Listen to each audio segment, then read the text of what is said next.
Lights, camera, action, that's it. Kylie Minogue has spent almost 40 years in the spotlight. From her early days in overalls on the Australian soap opera Neighbours, to creating Padam Padam pandemonium on social media. And she shows no signs of slowing down. I'm 2 seconds away. With her 17th album, Tension 2, and her biggest world tour in a decade. Hi. You too. Good. How are you? I'm all right. I caught up with Kylie in an occasionally noisy hotel room We are in London, folks. to talk about the not-so-glamorous backstage realities of touring, What happens in quick change stays in quick change. her downtime wardrobe choices, 50 Shades of Comfortable. and of course, her life in music. There's so much that's happened in my life that 8-year-old, 12-year-old, 20-year-old me would have not been able to even compute.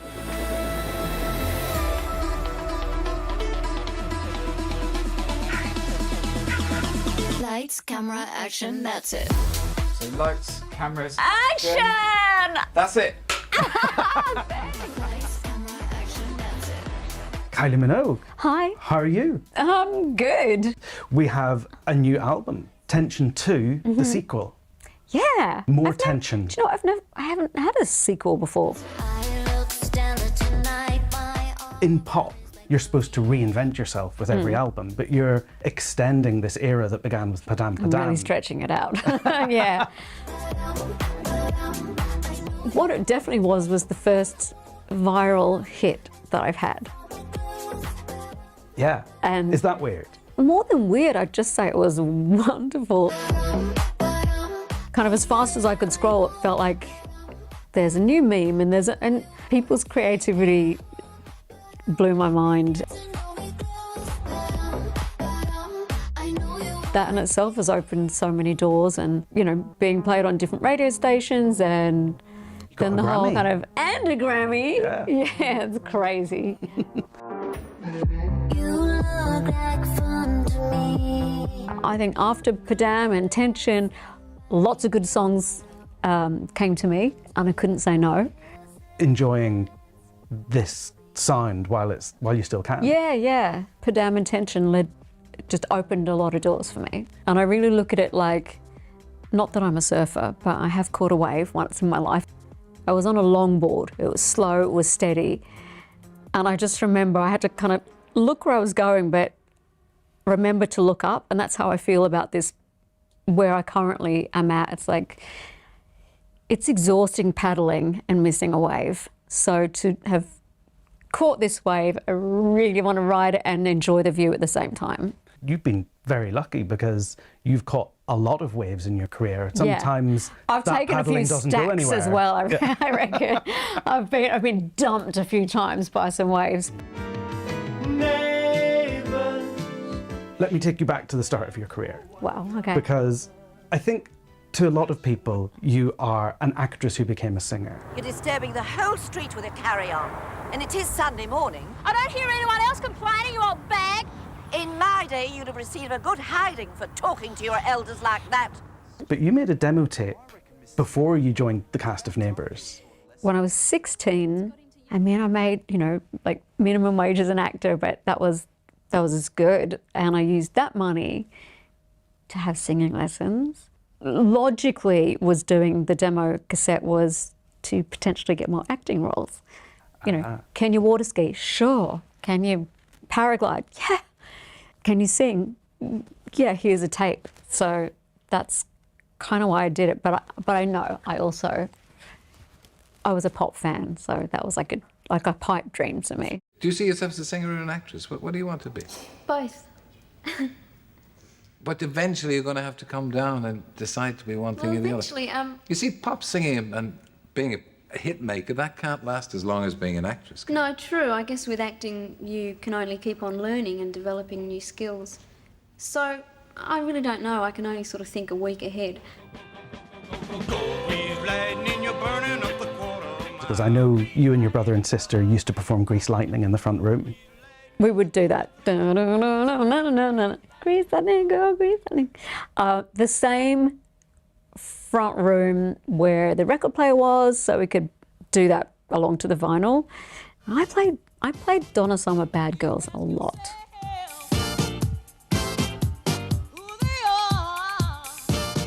Oh yeah? Possibly a bit extreme for like a 9-year-old. It was my parents' record collection. And then we moved house, and in a different house, like again, remember where the record player was and the excitement of getting like the Jacksons or whatever it was. That was like the back of the house. And that's where I started to learn piano. Because you knew piano and you played flute as well. I did a year of flute at school. Could you still play it now? I reckon it, I mean, I can make the sound. I'd still have to. I do know this much: when people go, "Are you playing the flute?" I'm like, it's this way.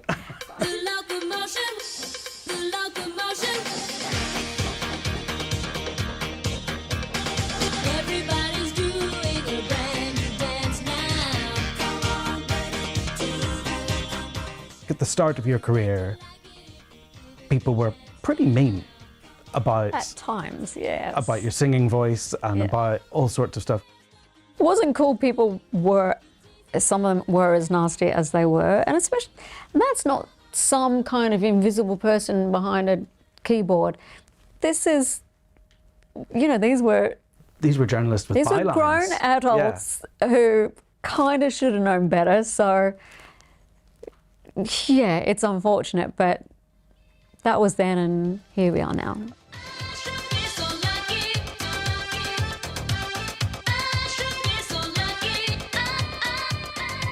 One of the blessings is that I had a job and I had responsibilities and I had to show up to work. There were definitely times where I would have liked to just hide, but it's quite good if you have that responsibility and you have to show up, and then you're distracted by other things.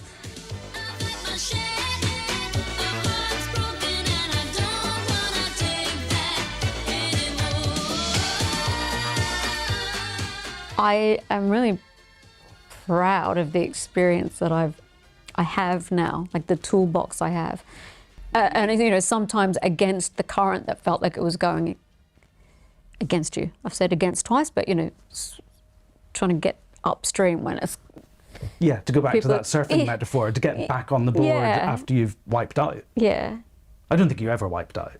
Not wiped out, no, but just, you know, had to kind of shake yourself off and go, I'm paddling again. Yeah.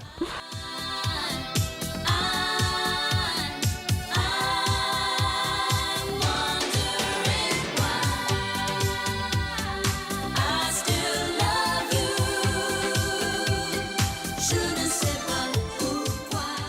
1987, you know, all the way through probably to the early 2000s, pop was still treated as a kind of a lesser form of music. And it takes people like you and Madonna to change the narrative of that. You're part of that shift to pop being taken seriously. Yeah. Were you aware of that?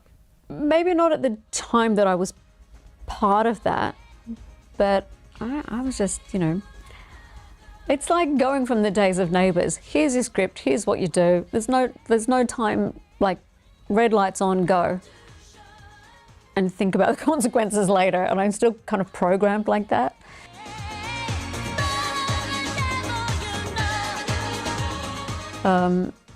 But, you know, isn't it great that currently there's so many amazing pop acts? Let me talk about the album. It's called Tension. I believe that your brother taught you a technique for relieving tension My brother? called the pft technique. Oh, yeah, the fuffa valve. Yeah. That's it, I forgot about that. I'm 2 seconds away. I'm right around the corner now. I don't know, when it all kind of reaches ahead and it's just the emotion's got to come out, or you've got to have a big cry or a moan, or I don't know, just yeah, it's just like Yeah. like on a kettle or something. That's the fuffa valve. Yeah. You just let it all out. Your shoulders drop. Yeah, it's like, oh, I feel so much better. Yeah. Here I go. Tuning in, tuning out. All I want is noise. Is that support from your family one of the reasons you moved back to Melbourne? Various reasons. I would kind of, I mean, it's a long way. Melbourne. When I turn around, I'd like to see some hands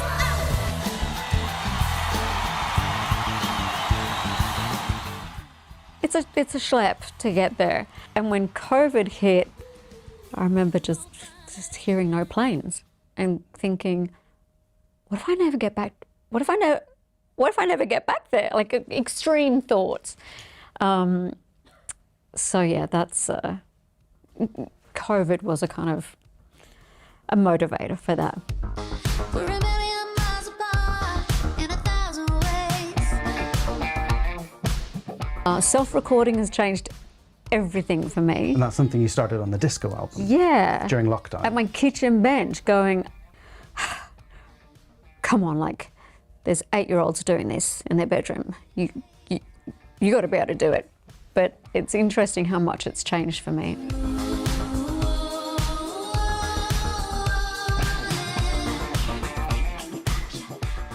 When you record vocals by yourself in your house, does that free you up? Are you able to perform in a different way than you would in a studio full of engineers and producers? Yeah, and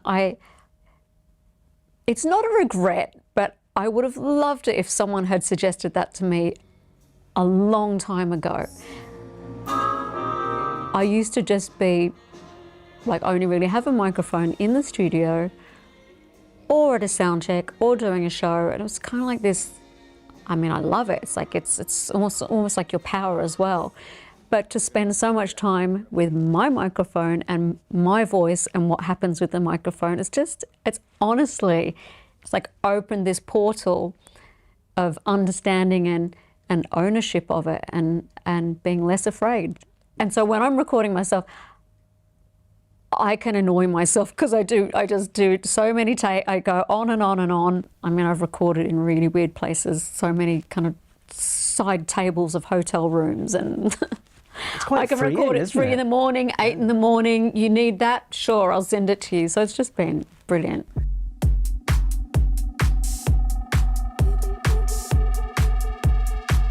The Edge of Saturday Night, which is a track on this new album that you made with the Blessed Madonna, you said that was the hardest vocal you've ever had to record. Often if it's a demo that's come through and there's another voice, sometimes the voice is, sometimes it's weird. I like the sound of the demo, so I try to mimic that, but they're trying to mimic me, so it's them being me, being them, but ultimately being me. Don't need no preacher, teacher, Monday doesn't matter at all. No.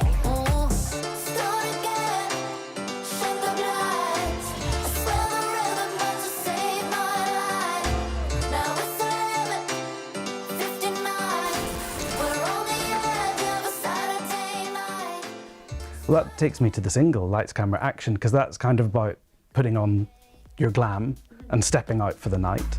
It's one hell of a ride, make sure you know you want to pay. Do you still get a thrill when you pull together a new outfit or a new look? If there's the mention of fittings, I'm like this. There's all the preamble. So when you find the outfit or it works, there is that moment of like, okay, good. And sheer relief that it's done. Yeah, there's like a high of being ready and going, and then I think the next high is getting it all off. Right. all of it. Face, hair, outfit, shoes, all of it. And getting comfy again. Are you pretty practiced now at de-glamming? Well, I call it debunk, and sometimes I have to remind people that you need to factor that in for scheduling. It can take a second. I mean, it's not troweled on, but it does take a second. What's your comfort clothes then when all of the stage costumes come trackies. off? Trackies, Then, slippers? Yeah. 50 shades of comfortable. That's my buzz.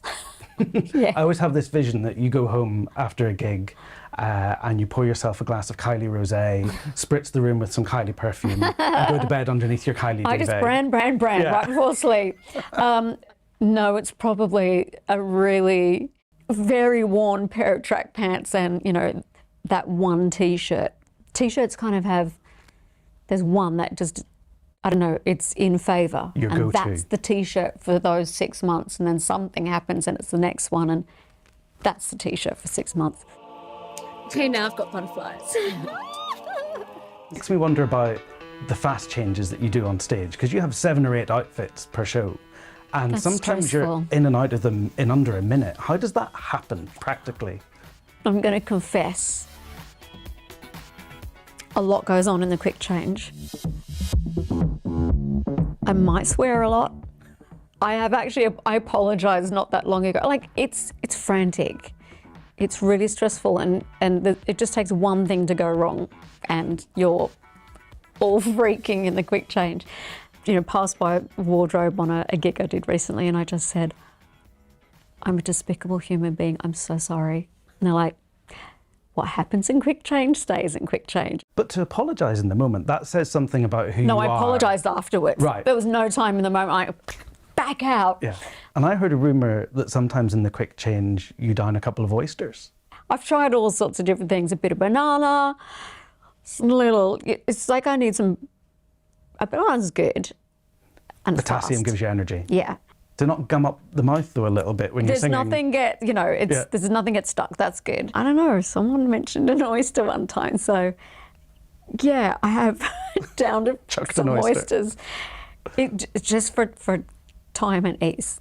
You got to hope you don't get a bad one though. That would be a disaster. I have kind of got close to one, or maybe I even started to eat it and just went, And this is the kind of love that you need in the quick change. I think someone just held her, but and she's off again. And for this tour coming up, What will it be? Well, I'll get back to you. What's going to be the something in the quick change? not jelly. But you need something with lots of energy, It's like gotta a be runner on a marathon, right? It's got to be fun. Maybe I should get those packs of. Yeah. Or the That's a things that great idea. astronauts have. Mental note, yes. Yeah. I want astronaut food. And I mean, not that I want a percentage or anything, but I think that could be branded afterwards. Oh, we're TMing all Yeah. over that, yeah. I can't believe that I still feel this way, yeah. I hear that you're in love. Because it's your first world tour since the pandemic. Golden was the last big Yeah. arena tour you did. Yeah. And I know you've done Vegas and you've done Hyde Park. Lots of stuff in between. But to go out to all the different countries and see fans who couldn't come to those shows must be very exciting. I'm so excited to reach all of those people, and to live shows are just the coolest. They really are. I've just had so much music since then, and music that I think is going to just translate so well into live performance and building the show. I mean, I've got possibly one of the hardest things is the set list. I mean, Taylor Swift did an Eras tour with 10 I was about albums. to say, You've had she figured 17. it out. I do? Oh my gosh, you're right, I do. Could you do 3.5 hours? I probably could. I don't think I'm going to. I mean, I'd need more than a couple of oysters to get me through. The bar keeps being raised. Like I remember when you did the Aphrodite tour. Well, with that was the off water the on charts. stage. That was yeah. kind of insanity.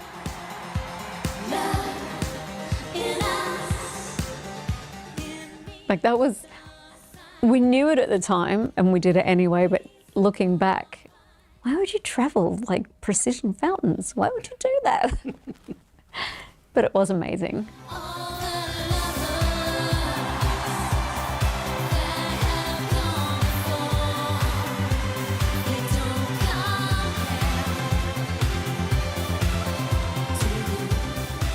You do always fly above the audience on something, though. If it's not a crescent moon, it's a star. Or... Yeah, I don't know that I will this time, but we've kind of entered a bit of a kind of slick zone. So I think there's going to be precision in a different way. And then, I mean, I'm about to contradict myself, which is classic. I do like to have a lot of freedom in the show as well, where I can just interact and do and be with the audience and not have to be stuck up on something. Wow! Well, you might have sounded like angels, but here's the thing. I'm not fooled for a moment. And stuff you're like, where does this song? I don't know where it came from. Sometimes it feels like just has come through you. But yeah, the magic of connection with people. That we all do different things, we live different lives, but we have stuff that connects us, and through music it's so powerful. One of the most tangible things, I guess, even outside of music and acting, when you talked about your cancer diagnosis, the number of women who went for screenings shot up. And that's a real difference that you've made to people's lives just by talking about it. The Kylie effect that they called it at the time was really moving. And then I got letters and letters and letters and drawings and messages, and I kept them all, and they really, really made such a difference to me. Envelopes that just said Kylie Minogue, pop star, or Kylie Minogue, and they got to you. And I would think they did this, or their parents helped them, they put a stamp on it. The post department have bothered to, I just felt like there was just a trail of love and support, and it was just beautiful. When I was researching this interview, I didn't realise that initially you were misdiagnosed. Misdiagnosed is possibly too strong a terminology, although I did say that, but yeah, I mean, I would go back and think, if we could, and I was about to go on tour, that I was in the UK, and you know, part of that's my fault. There's different steps of checking, and I didn't have all the checks, but certainly one of them said, "No, you don't need to worry about that." And I kind of wish they'd said, "You might want to do this other test and this other test," but it is what it is, and I obviously so grateful that when things progressed, that I knew about it and I was able to action everything. And it's 20 years ago now, presumably. Next they'll be year, all clear. Yeah. next year, whoever's going through that right now, I just send, you know, all the love possible and best wishes, yeah.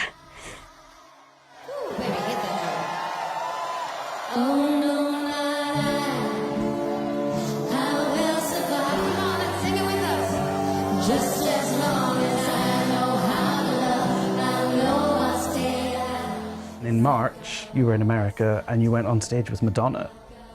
When I spoke with her manager, who I've known for a long time, and he said, "Oh, you know, Em would like you to join her on stage. She'd really like to sing I Will Survive with you."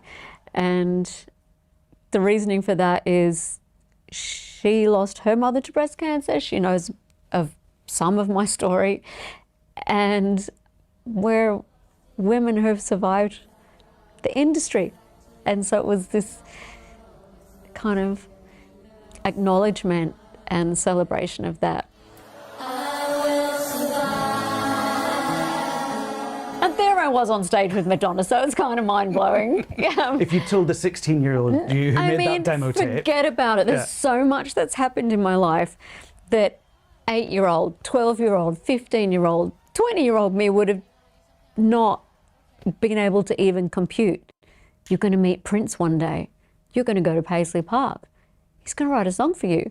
You're going to sing on stage with Madonna. I mean... I'm jealous. I'm amazed. Yeah. I'm like, is this even my life?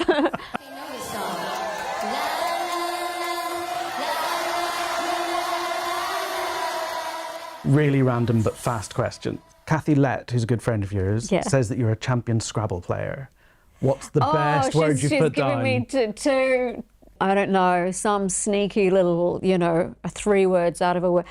I love puzzles. I love spelling bees. I love Wordle. I love crosswords. I love, I never know how to say it, Sudoku. Yeah. I love a puzzle. What did you get Wordle in today? I haven't done it today, but I will. It's kind of annoying if you get it in 2 lines.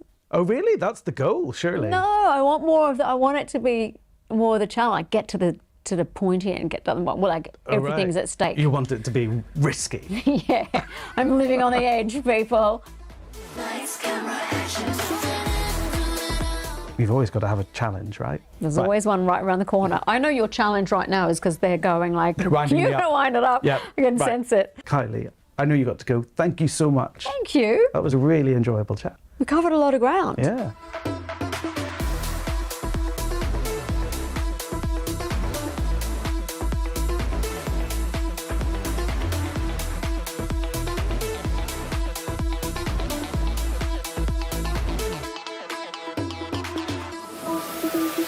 Lights, camera, action, that's it.